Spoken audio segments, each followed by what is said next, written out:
Good morning. Today is Sunday, April 19. We are going to do IXL Skill J14, which is quadratic functions and zeros. And remember, to improve your grade, your skill score must exceed your third quarter grade. So, if you haven't already looked it up, look up your third quarter grade and then make sure that the skill score exceeds that. So if you have an 85%, which is a B in your quarter grade, then you want your skill score to be above 85. And I would go as high as I could if your score was that high, that your third quarter grade was that high. All right. Okay, so what you're doing here is you're going to write a quadratic function from its zeros. And you've done this before. We'll show you an example of it in a few minutes, but basically a zero is what x is when y equals 0 in any polynomial function. Here's the standard form of a polynomial function in any degree. We use this all the time, and this looks like gobbledygook, but just understand that a to the n, that's the leading coefficient in your leading term, and x to the n is the x with a leading degree of some number. So if this was a cubed function, then this would be x to the 3, and whatever number this is, a to the n would just be the first. If it was 4x to the 3, a to the n would be the 4. And then as the degrees go down, of course, the numbers of the a's go down. So a to the 3, if we start out with cubed, a to the 2, a to the 1, then which is the linear term, and then a to the 0, which is the constant. Don't get twisted up about this. It's just what it is. We aren't going to be using this directly when we do the problems that come up, but please keep that in your mind as you go.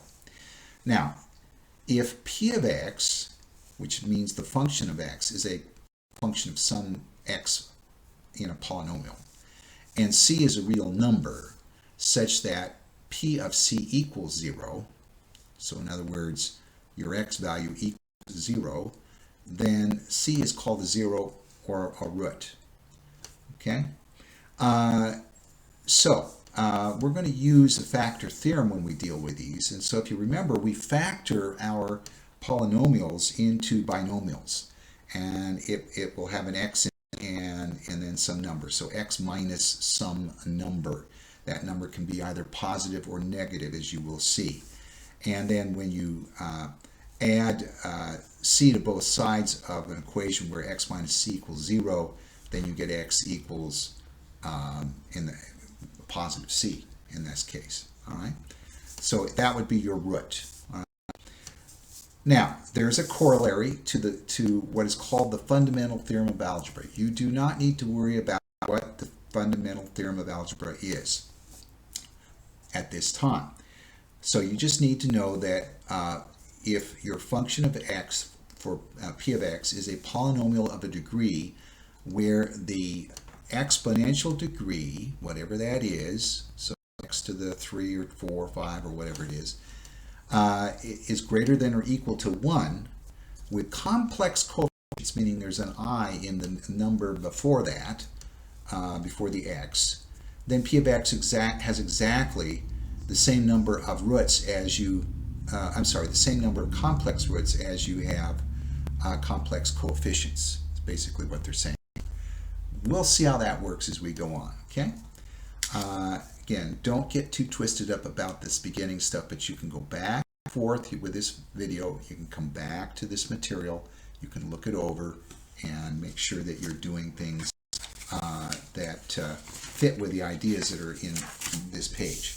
Okay, this is just, again, your reminder to use a paper with a plastic sheet, because if you do that, then you can write on this and erase, and you don't have to burn up a lot of paper. You'll probably, again, use the blank side. Also, do not forget that you need to use your graphing calculator, particularly where you get into the more complex problems. All right, here's an example of a problem that you would normally see for zeros. They just give you, in this case, two numbers. And you'll look at that and you'll say, what am I supposed to do with that? I got to come up with an equation. I don't have any idea. And you get all uptight. Don't do that. You don't need to. This isn't hard to do. We'll go through the steps and you'll be able to see how this works. So,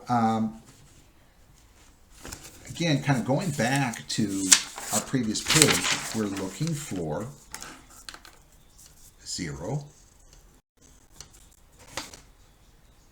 So this is our 0.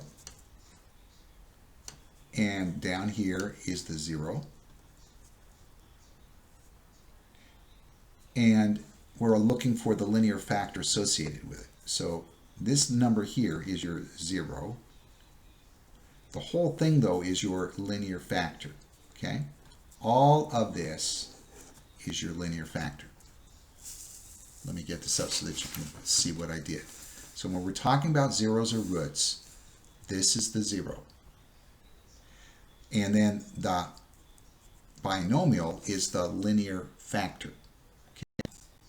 All right, so we're looking at two zeros that could be turned into linear factors that, when multiplied together, become the terms of a function where y equals 0. So, you're going to find that it's not that hard to do. So, we've got to identify the factors. Well, that's pretty easy to do. Let's use black ink here. So, our zeros, again, are 9 and -4. Okay? These are the zeros or roots.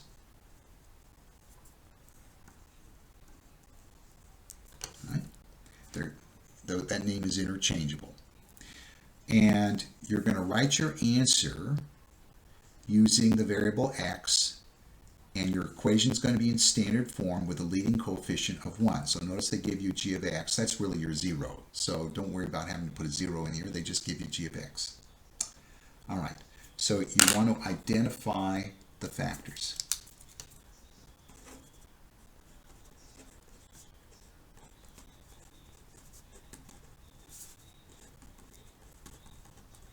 And again, this comes from the factor theorem.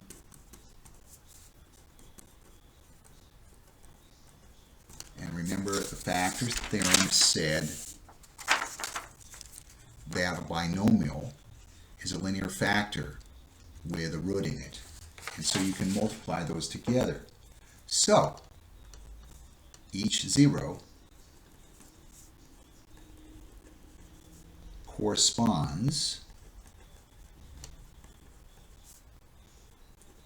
to one linear factor.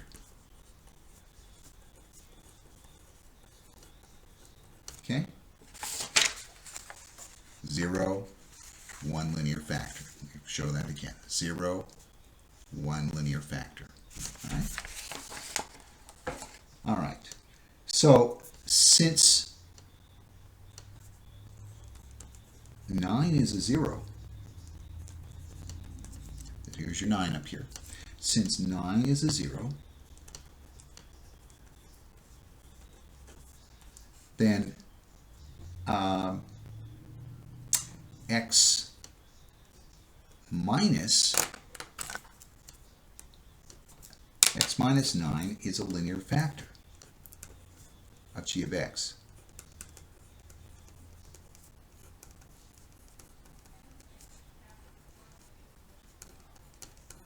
Okay?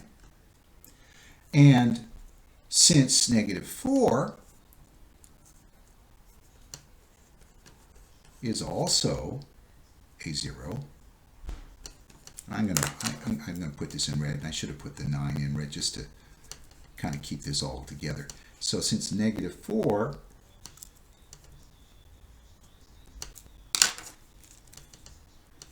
is a 0, then x minus, and this is negative 4, so we got to put it into parentheses. X minus negative 4 equals x plus 4.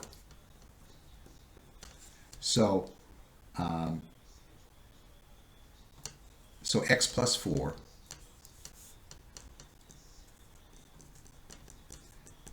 is a factor of g of x.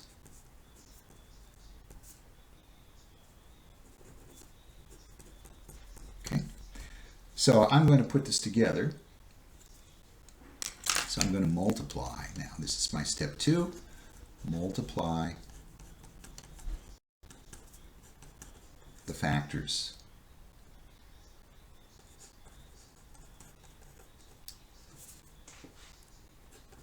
to create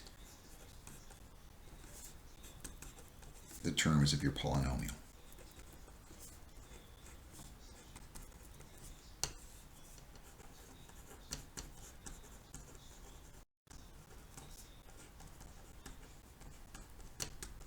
So I'm going to take, and I'm going to write, now let's do it this way, g of x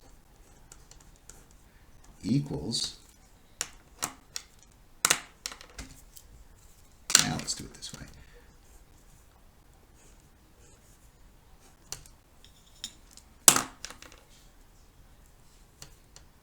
x minus, now let's do this in black, x minus 9, that's in red, and x minus negative 4.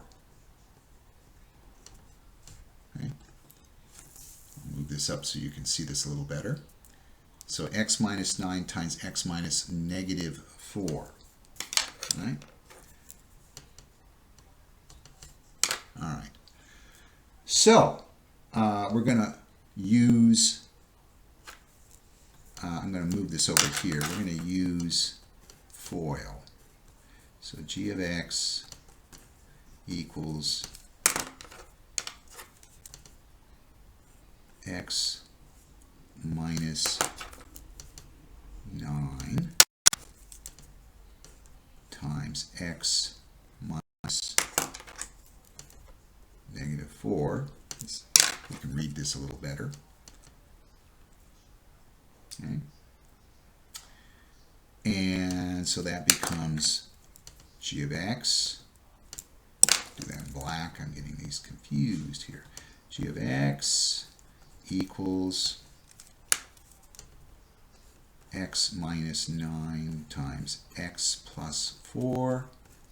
Now I'm going to use FOIL. Remember, FOIL is just distribution. First, outer, inner, last. Okay? All right. So, g of x, let's see, x times x is x squared. X times 4 is 4x. Negative 9 minus x is negative 9x. And negative 9 times 4 is negative 36. We want to simplify. And so we get g of x equals x squared. Now, positive 4x minus 9x is minus 5x. Minus 36. So this is the quadratic function that is formed from these two zeros. Okay, so I'm going to write that quadratic function here. So I've got g of x equals x squared minus 5x minus 36. And that's my answer. Okay? Okay, again, you can stop this and start it as you need to. I'm going to do one more for you. I'm going to go a little bit faster because I think you see the basic the basic situation here. In this one, let's see here. We're going to use the zeros of 1 and -6. So, first thing we do is identify the factors. Okay, so the first linear factor, I'm going to write this just a little bit different.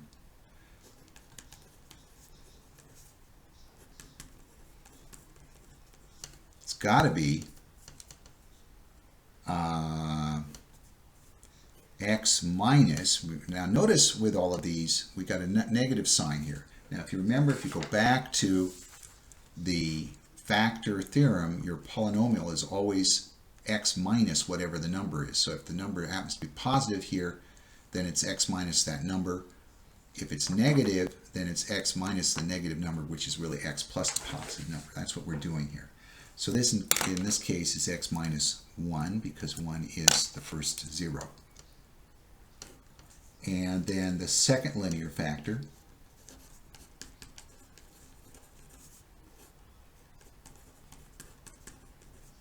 is x minus, and then we've got a -6, so I'm going to put that into a separate parentheses, which equals x plus 6.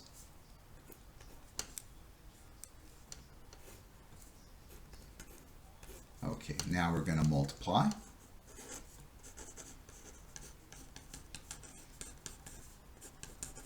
The two binomials.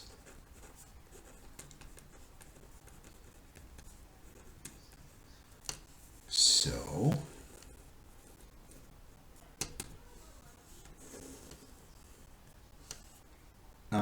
we've got f of x in this case equals x minus 1 times x plus 6. We'll use, when we write this, we're going to use, again, FOIL or distribution. So, first, outer, inner, last. So we've got f of x equals x squared minus 1x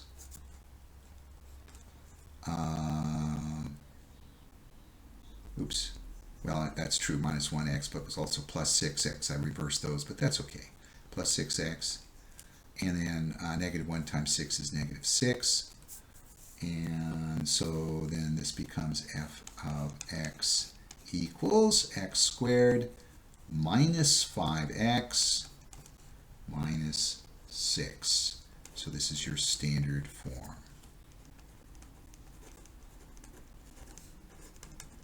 And you write that up here. So let me get this up so you can see it.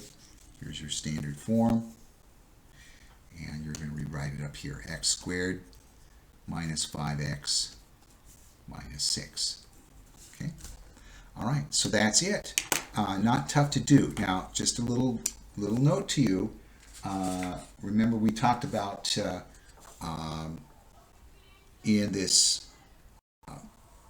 in the materials here, we talked about the fact that you had as many linear factors as you had roots. So we had 2 roots. When you have just 2 of them, then you're multiplying together just 2 binomials, which gives you a quadratic answer. If this had been cubic, there would have been 3 roots. 3 roots up here instead of 2. And you would have multiplied 3 binomials together, and you would have gotten a cubic equation. Okay? All right, so that's how that works. And of course, the more zeros you have, the higher the number of binomials you have, and the higher the leading degree is. So 4th root, 5th root, and so on. Okay, we're done. Thank you very much. Have a great afternoon. Bye-bye now.